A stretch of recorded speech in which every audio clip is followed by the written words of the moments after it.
Con ustedes, la doctora Lorena Abre. Gracias, doctora. Bueno, el tema de la disnea es porque es una de las causas más frecuentes de consulta, no solamente para neumólogos, también para cardiólogos y para médicos generales. Y en esos 30 minutos vamos a abordar la disnea desde el punto de vista neumológico, platicando un poco sobre su fisiopatología, las causas, los métodos diagnósticos en neumología para la disnea y vamos a dejar unos minutitos para el tratamiento. Sigamos. La disnea es un síntoma, por lo tanto, tiene una interpretación subjetiva. Es por ello que el paciente se va a referir a ella como la siente. Algunos se van a expresar como fatiga, como cansancio, como ahogo, falta de aliento.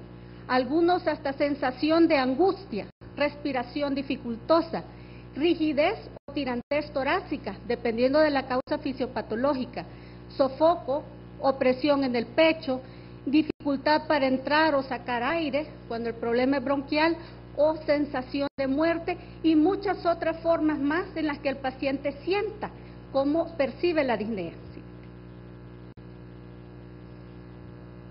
La definición de la disnea también genera un poco de dificultad. Viene del término griego dis, que significa dificultad, y noia, respiración. Si nosotros le preguntáramos a un clínico cómo define la disnea, nos diría que es la dificultad para realizar la respiración que suele ir acompañada de una sensación de falta de aire.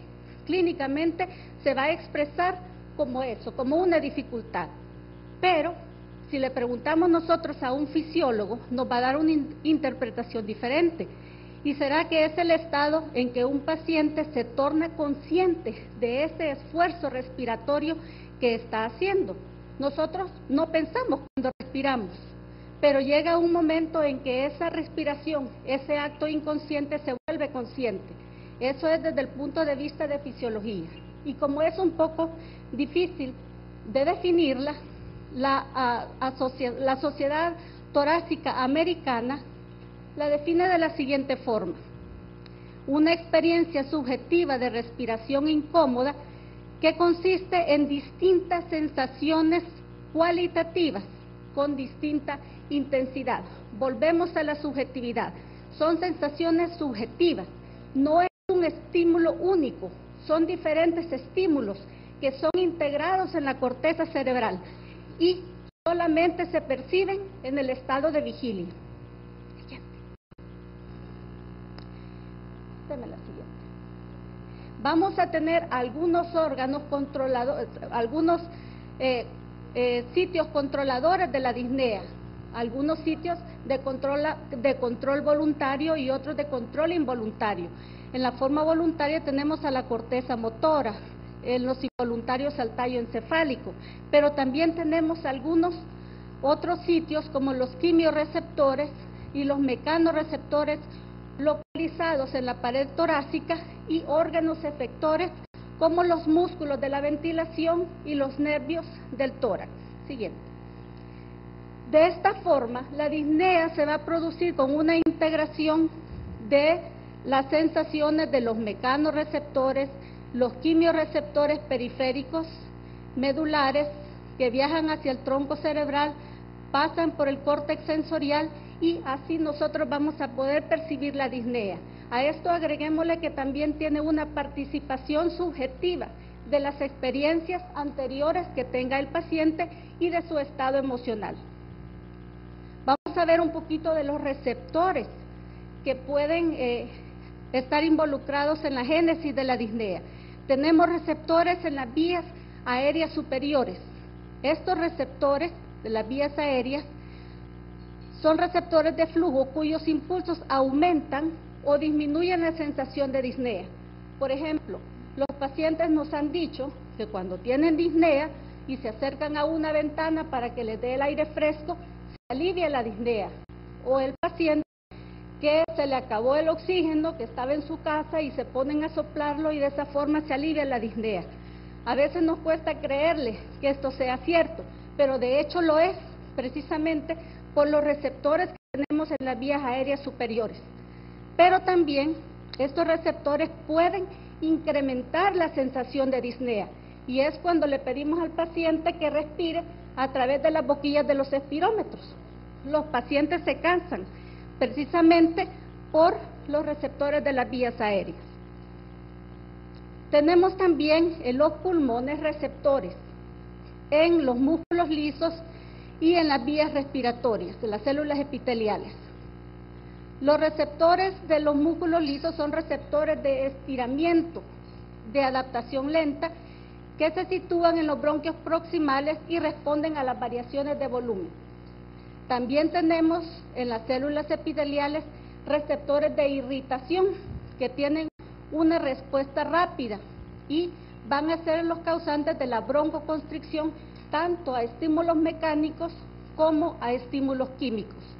Además, existen receptores en las paredes alveolares y los vasos sanguíneos, que son los que se estimulan por la congestión pulmonar y el edema, como en el caso de la insuficiencia cardíaca. El nervio vago transmite aferencias pulmonares y se ha visto también que su anestesia aumenta la tolerancia a la apnea y disminuye la sensación de disnea.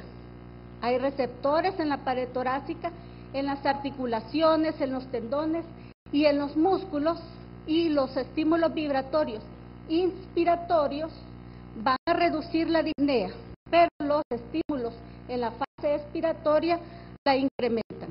La siguiente. Además, tenemos receptores musculares de diferente forma. Cuando se estimulan los músculos accesorios, la disnea se incrementa, a diferencia que cuando se estimula el músculo diafragma. Y además tenemos quimiorreceptores centrales y periféricos. Los centrales están ubicados en la superficie medular, núcleo del tracto solitario y el locus cerúleo, y responden a los cambios del pH. Los periféricos son los aórticos y los carotídeos.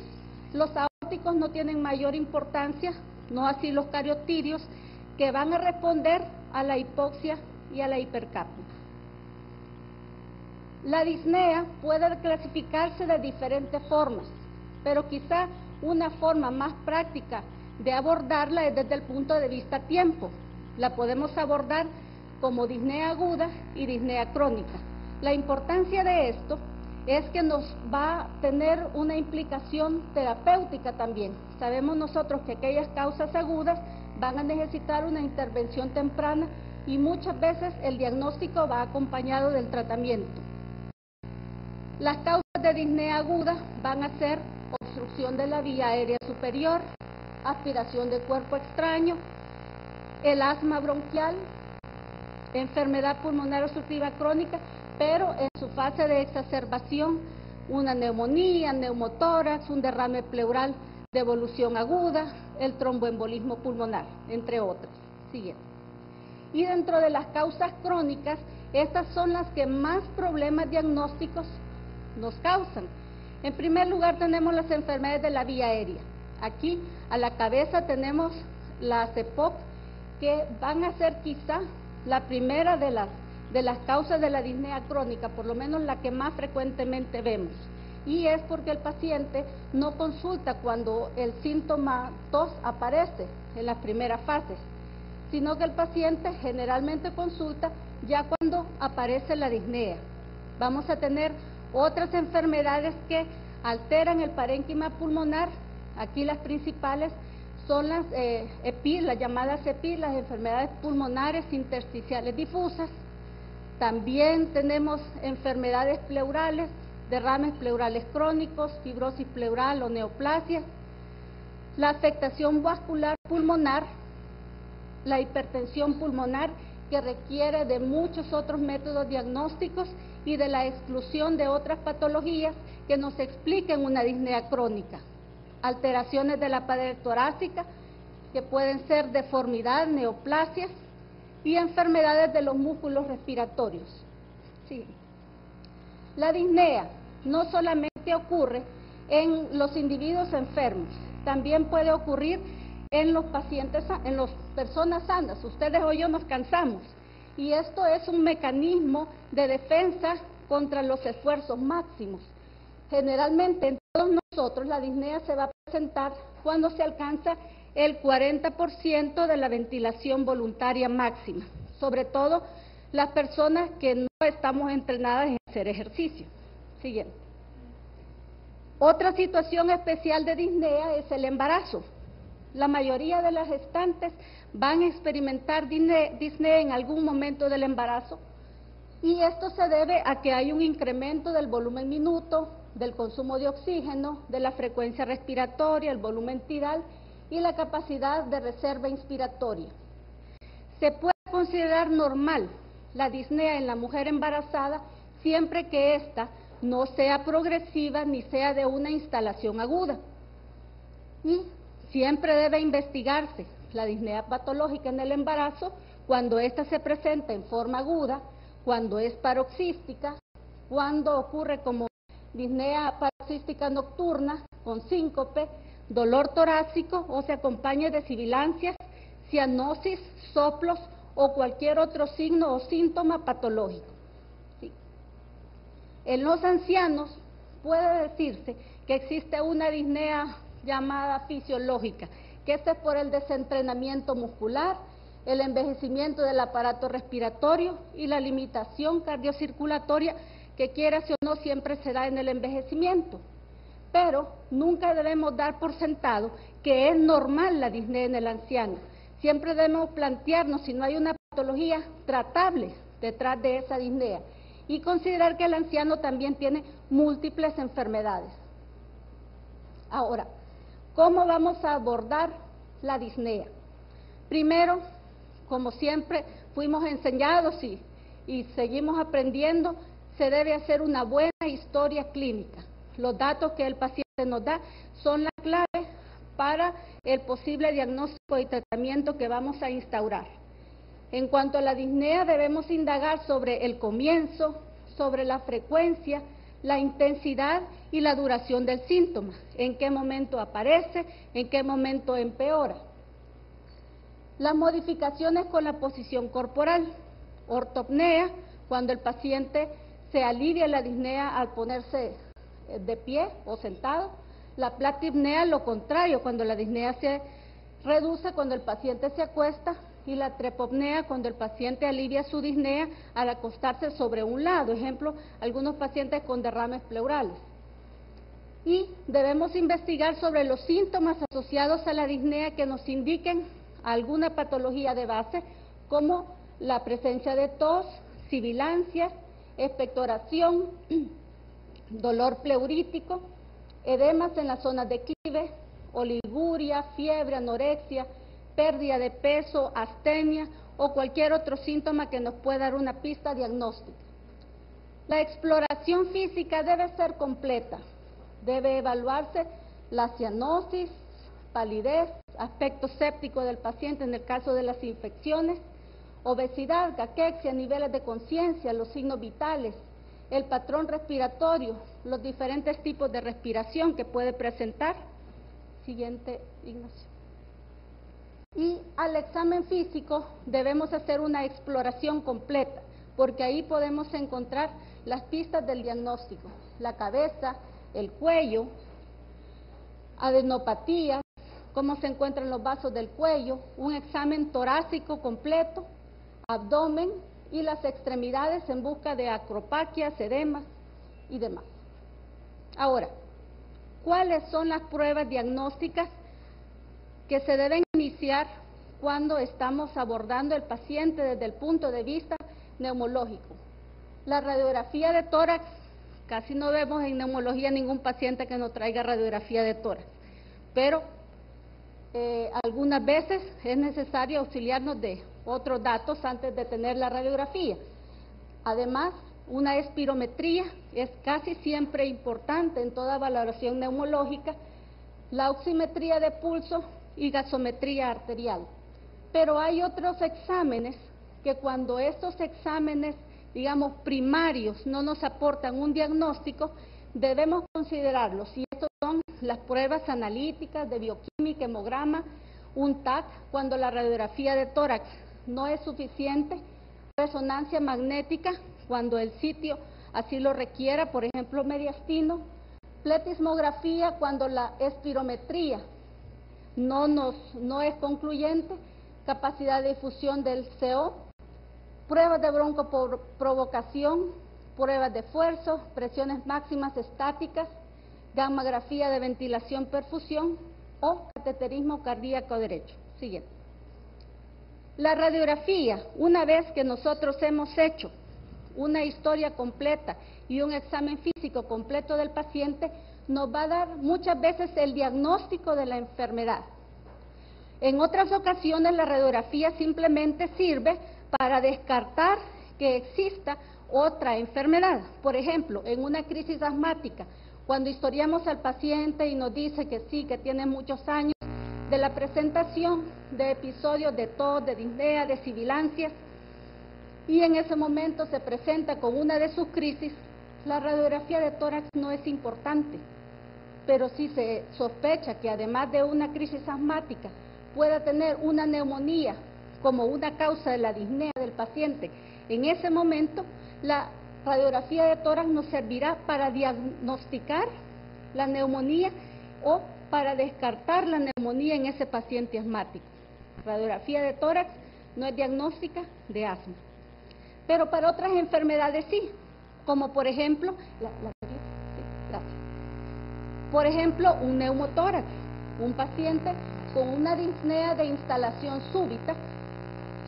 Tomamos una radiografía, podemos ver la imagen del pulmón colapsado y eso es diagnóstico y no tenemos que seguir con otros métodos diagnósticos. O en el caso de un derrame pleural, que la radiografía nos puede dar el diagnóstico y luego hay que continuar con los demás exámenes para diagnosticar la causa de ese derrame pleural.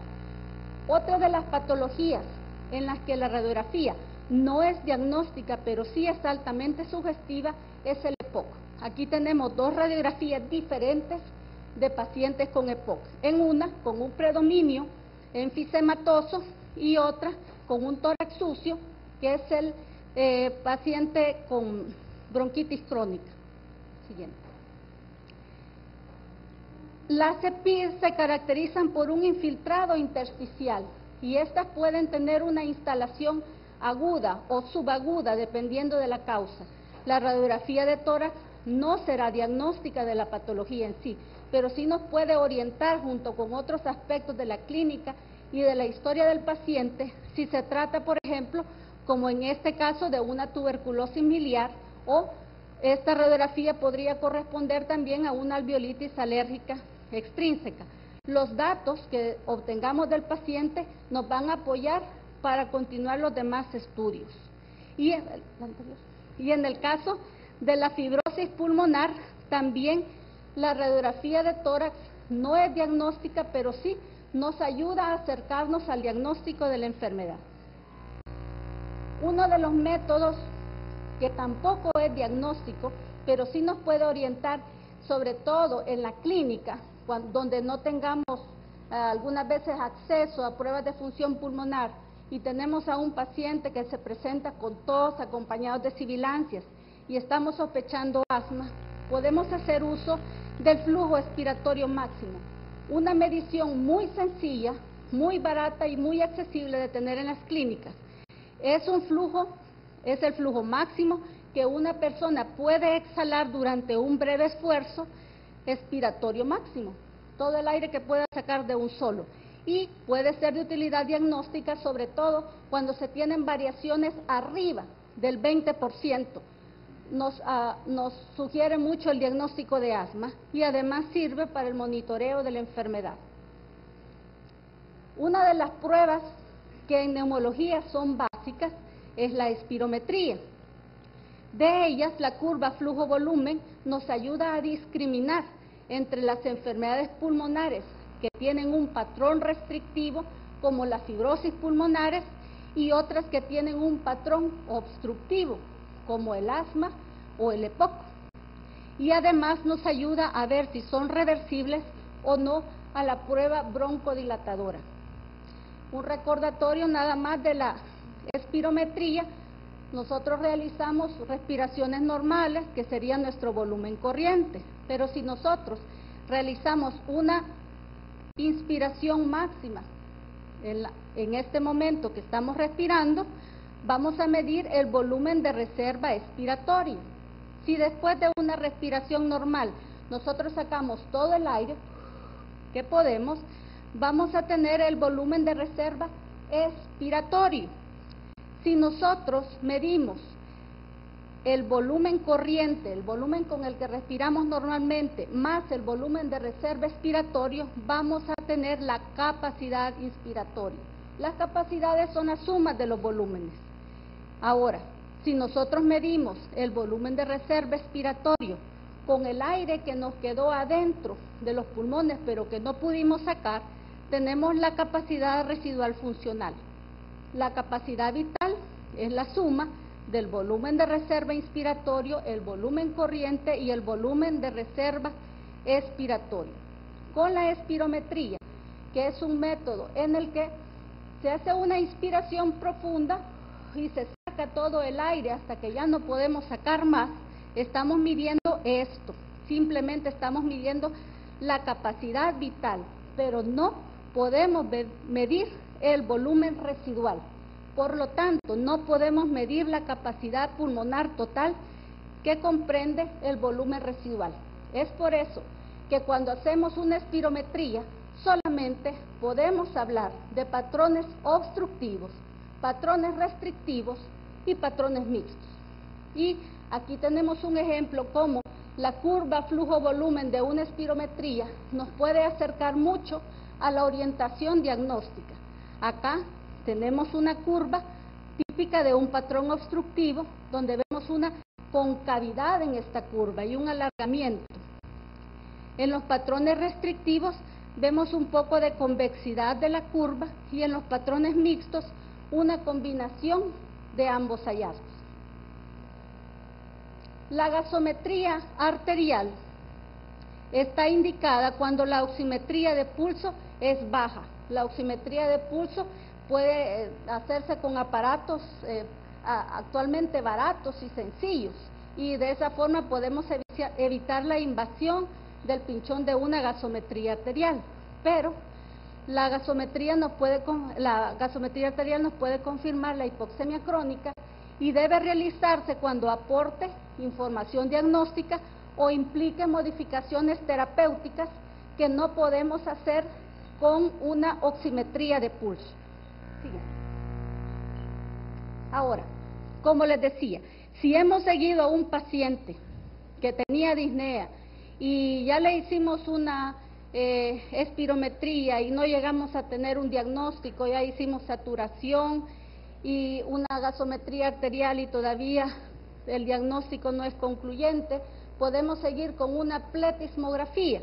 En la pletismografía nosotros no solamente vamos a medir el aire que el paciente puede entrar y sacar completamente, sino que también, al estar dentro de una cabina, se puede medir el volumen residual de ese paciente y por lo tanto se puede medir la capacidad pulmonar total de ese paciente. ¿Cuál es la importancia? Algunos pacientes enfisematosos tienen un gran aumento de su volumen residual, porque para ellos es problema sacar el aire. Ellos pueden meter aire, pero cada vez que meten aire se les va quedando más y más aire atrapado. De esa forma el volumen residual es bastante alto.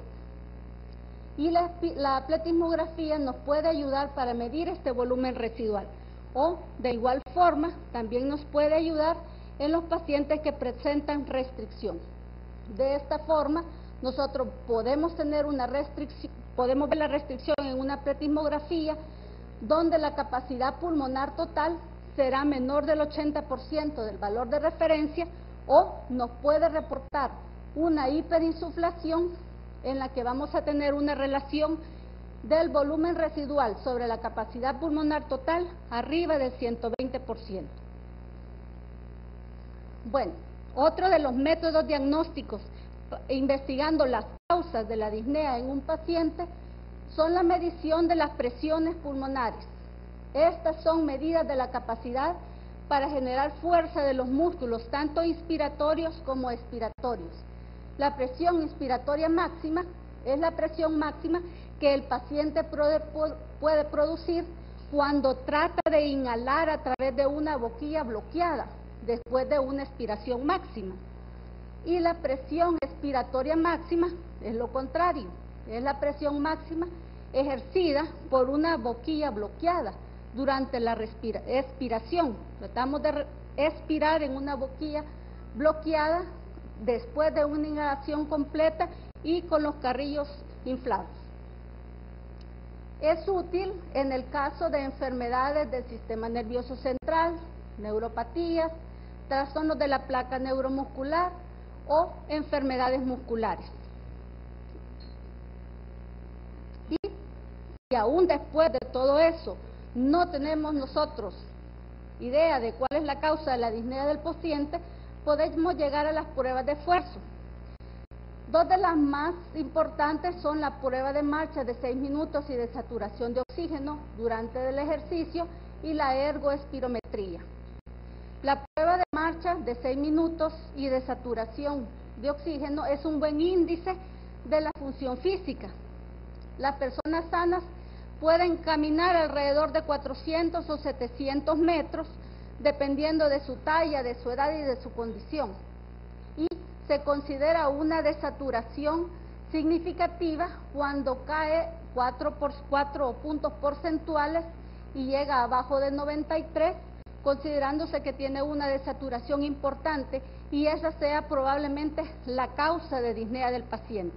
Hay pacientes que le podemos medir la oximetría así en reposo y está normal, 95, 96%, entre comillas normal, y le tomamos gases arteriales y el paciente también tiene la PO2 arriba de 60, pero si lo ponemos a caminar, el paciente desatura.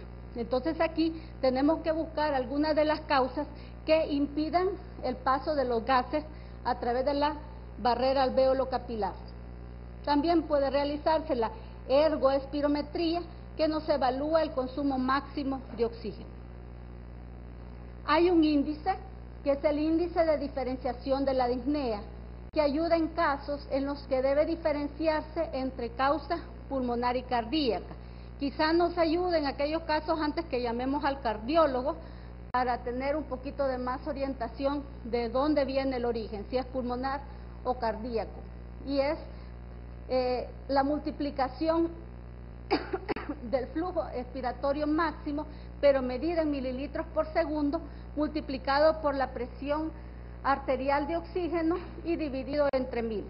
Valores menores de 13 indican que la causa de la disnea es pulmonar, con una sensibilidad del 82% y una especificidad del 74%. Otras pruebas que nos sirven para patologías específicas, cuando estemos pensando, por ejemplo, en un tromboembolismo pulmonar, será la centellografía de ventilación-perfusión, o en el caso que hayamos estudiado todo lo demás y estemos sospechando que la causa de la disnea sea una hipertensión arterial idiopática, podemos llegar a un cateterismo cardíaco derecho. Ahora, como decía Galileo, medir lo medible hace medible aquello que no lo es. Y la disnea, al ser un síntoma, algo tan subjetivo, pues resulta un poquito difícil medirla. Afortunadamente, hay antecedentes que nos han ayudado a medir un poco la disnea y hacer una correlación junto con otras pruebas. Quizá una de las escalas que utilizamos muy frecuentemente para la valoración de la disnea, sobre todo en el paciente con EPOC, es la escala modificada de la British Medical Research Council, que fue creada por Fletcher allá por 1952 y ha sufrido muchas modificaciones. Comenzó de 1 al 5, pero actualmente la que se utiliza ahora es de 5 grados, comenzando del 0 al 4. El grado 0 tiene una ausencia de disnea y el grado 4 es el máximo. La importancia de esta escala es que tiene mucha correlación con el test de marcha. Y nosotros le pedimos al paciente que nos conteste las preguntas de cosas de la vida cotidiana. Creo que es lo que hace tan popular a esta escala. No necesitamos que el paciente sea muy letrado ni tenga un alto grado de cultura para que nos responda en qué momento se presenta su disnea. Sin embargo, tenemos otro tipo de escalas. La escala de la Research Council es una escala que simplemente mide un valor, la disnea, pero tenemos algunas otras, como esta, el cuestionario de enfermedad respiratoria crónica, que no solamente nos mide la disnea, sino que mide la fatiga, el factor emocional y el control de la enfermedad. Hay otras escalas que no tienen mucha utilidad en la práctica clínica, pero sí en la evaluación de los pacientes en las pruebas de esfuerzo. Y estas son las escalas visual analógica, que tiene una línea recta. En este extremo tenemos ausencia total de disnea y en el grado más a la derecha tenemos el máximo de disnea del paciente. El paciente debe señalar en cuál de los estados se encuentra él en ese momento. Pero quizá la escala más popular utilizada en los test de marcha es la escala de Borg, en la que, al igual que la escala visual analógica, comenzamos nosotros desde el grado sin disnea hasta el grado de disnea máxima, y a medida que el paciente realiza la prueba va diciendo en qué momento se encuentra de disnea este paciente. Y esto tiene mucha importancia porque esto correlaciona mucho con el consumo de oxígeno. Existen otros tipos de disnea, otras multidimensionales, como la disnea basal de Mahler, que mide el deterioro funcional, la magnitud de la actividad y del esfuerzo.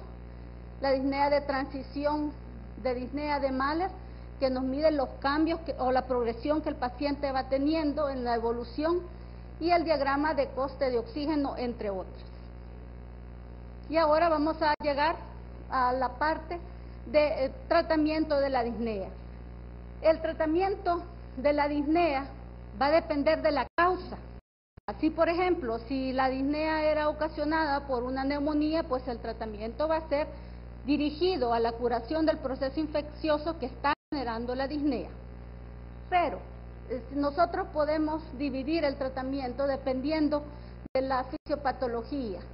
Por ejemplo, podemos incrementar la capacidad ventilatoria a través de los broncodilatadores, ya sea beta-adrenérgicos o de otro tipo, o también las antinas, que esto nos va a ocasionar una reducción del atrapamiento aéreo. No solamente reducen la disnea por un incremento de la broncodilatación, sino que podemos reducir también el atrapamiento aéreo. Recordemos que el paciente con EPOC, principalmente su disnea, no se debe a el broncoespasmo, sino el atrapamiento aéreo que tiene. No esperemos nosotros que porque le pusimos un broncodilatador y el FEV1 no mejoró, no se va a beneficiar del broncodilatador. Todo lo contrario, el paciente puede que no incremente su BEF1, pero va a reducir el atrapamiento aéreo. Por otro lado, las antinas, en teoría, mejoran la contracción diafragmática. También, en el incremento de la capacidad ventilatoria, podemos hacer uso del entrenamiento muscular respiratorio que tendremos de mañana para hablar de él, la desobstrucción física de la vía aérea cuando se trata de moco pegado en las vías aéreas, mejorar la nutrición, ya que mejora la fuerza y la masa muscular. En la reducción de la demanda ventilatoria, tenemos siempre el entrenamiento por ejercicio, reduce la producción de CO2, aumentando la capacidad aerobia de los pacientes. Aquí nos ayuda la oxigenoterapia, los gaseos, el bloqueo de los receptores pulmonares, o el bloqueo del vago, la respiración con labios fruncidos, que de hecho algunos pacientes EPOC la hacen cuando sacan el aire, y la nutrición. Otros que ayudan a la descarga mecánica de los músculos respiratorios son el uso del CPAP y el reposo del músculo respiratorio a través de la ventilación mecánica. Por último, siendo quizás la patología que consiste en la mayor causa de consulta de disnea, tenemos diferentes aspectos fisiopatológicos. El aumento de la actividad del centro respiratorio, podemos tratar con broncodilatadores, rehabilitación respiratoria, cirugía de resección de volumen, técnicas de relajación. Algunos se han descrito fármacos inhalados como anestésicos y furosemida.